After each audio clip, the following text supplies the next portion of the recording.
এবং আমাদের উপরে ফরজ করেছে? বলুন। 3টি। হ্যাঁ, আলহামদুলিল্লাহ। কি কি? হাত ধোয়া, বলুন। গড়গড় করা, হুম, সমস্ত শরীর ধোয়া। হ্যাঁ, হয়েছে, তবে একটা হয়নি।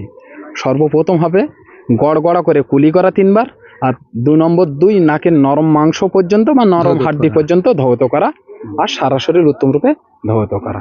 আলহামদুলিল্লাহ। আচ্ছা, প্রথম কলেমাটা, আমাদের যে কলেমা, উত্তম কলেমাটা। লা ইলাহা ইল্লাল্লাহু মুহাম্মাদুর রাসূলুল্লাহ সাল্লাল্লাহু সাল্লাল্লাহু আলাইহি আলাইহি ওয়াসাল্লাম। ওয়াসাল্লাম। আলহামদুলিল্লাহ। দ্বিতীয় প্রশ্ন করি আপনাকে, তৃতীয় নাম্বার প্রশ্ন থাকবে আপনার জন্য। আমাদের নবীজির মায়ের নাম কি? আম্মা জান আমিনা। আলহামদুলিল্লাহ, হয়েছে।